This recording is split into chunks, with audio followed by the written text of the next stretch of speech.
Olá, pessoal, tudo bem? Vamos fazer algumas orientações aqui relacionadas com o trabalho da VS. Compartilhar aqui a minha tela. Então, disciplina de circuito CC, né? Esse aqui foi o trabalho que foi passado para a VS. Vamos olhar para ele aqui, ó. É uma lista, né? Então, uma resolução manual da lista e simulação no LT-SPICE para cada questão, semelhante ao que foi feito na V2, tá? Cada questão deve ser realizada a punho e a foto da resolução ou a resolução escaneada deve ser incluída em cada questão. Juntamente com essa resolução manual, insira a imagem do circuito montado no LT-SPICE com a janelinha branca que mostra a solução da simulação. Observação, a janela branca não pode cobrir o circuito desenhado, senão eu não consigo ver o circuito que foi feito, tá certo? Então, por exemplo, por que eu optei para a VS repetir o trabalho semelhante, né, da V2? É porque a nossa V2 já abrangeu os conhecimentos da V1. Então, eu não precisava retomar os conhecimentos da V1, visto que a V2 já englobou aqueles conhecimentos. Então, a VS, como é o conteúdo inteiro, engloba o conteúdo todo, V1 e V2, que já está dentro do conteúdo da V2. Então, nessa primeira, para cada um dos circuitos mistos abaixo, calcule resistência total, corrente total e potência total fornecida pela fonte ao circuito. Então, você vai calcular a resistência total, a partir daí corrente total, corrente vezes resistência vezes corrente ao quadrado tem potência total. E simula aí o circuito para cada um desses casos, tá certo?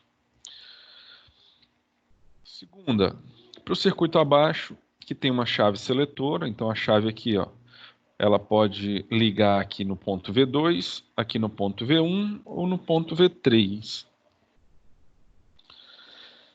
Calcule a resistência total, a corrente total e a potência total fornecida pela fonte ao circuito para cada posição da chave seletora. Então aqui nós temos, na verdade, 3 questões em uma, né? Faça também a simulação no LT-SPICE para cada posição da chave. Então, inicialmente você vai colocar essa chave para V1, por exemplo, e aí o meu RL de 68K vai estar em paralelo com R2, R3 e R4. Se você mantém no segundo momento, na segunda situação, depois de ter feito o primeiro cálculo, né? Se passa a chave aqui para a posição V2, aí o nosso resistor RL de 68K vai estar em paralelo só com R3 e R4. E aí você resolve e simula. Com a chave na posição V3, o nosso resistor RL só vai estar paralelo ao resistor R4. Aí você resolve e simula. Então a questão de número 2, na verdade, é como se fossem 3 questões em uma. 3 itens em uma. Questão de número 3. Para os circuitos abaixo, resolva o circuito e faça a simulação. Responda se a leitura do voltímetro, o voltímetro indicado na questão, se está correta. E caso incorreta, aponte o que pode ser o problema, considerando que o voltímetro não tem defeito. Então você vai resolver manualmente cada uma das questões, verificar se essa tensão expressa pelos voltímetros está correta, e caso não, indicar o que pode estar acontecendo de problema para que essa tensão esteja aparecendo aqui, né? Pode fazer isso, aliás, deve fazer manual e simulado para cada questão. Na quarta questão, a partir do teorema da superposição, calcule a corrente em RL, ó, para os circuitos abaixo. Faça a simulação para conferir seu resultado. Teorema da superposição, você zera uma fonte e considera a contribuição da outra. Zera a outra fonte e considera a contribuição da primeira. Zerar a fonte de corrente significa abrir o circuito. Zerar a fonte de tensão significa passar um curto-circuito. E aí você tem que ver a corrente em RL é o objetivo da questão nos 2 circuitos. Então você tem que fazer aí, resolver, né? 2 vezes cada circuito, considerando uma fonte por vez, somar as correntes parciais obtidas para obter a corrente no resistor RL em cada circuito. Já na questão de número 5, para os circuitos abaixo, calcule o equivalente Thevenin e Norton, considerando como carga o resistor R4. Então a carga é esse resistor R4, a carga é esse resistor R4. Então, se a carga é o resistor R4, para calcular Thevenin ou Norton, você tem que extrair essa resistência do circuito, lembra? Então, façam assim, ok? E o objetivo disso, TVNAM e Norton, é calcular a potência em R4. Você pode calcular por R quadrado, V2 sobre R, né? Ou R vezes I. Aliás, ou V vezes I, né? É você que escolhe. E apresente também o resultado das simulações, ok?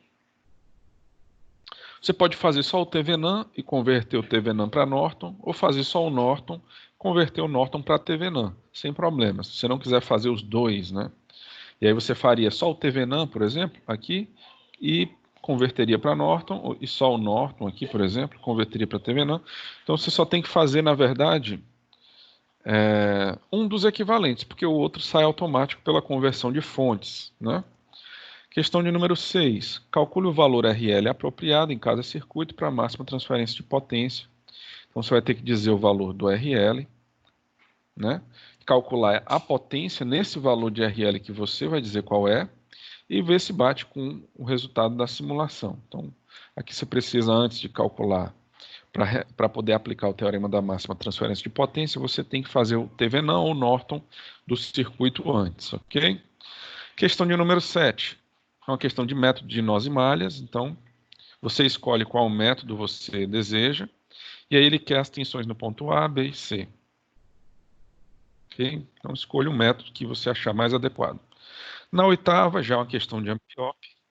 Qual a configuração de cada estágio? Então você vai dizer, desse primeiro estágio, qual a configuração, desse segundo estágio, qual a configuração, né? Na letra A. E na letra B você vai equacionar esse circuito de Amphiops, né? Então a tensão de saída em função da tensão de entrada,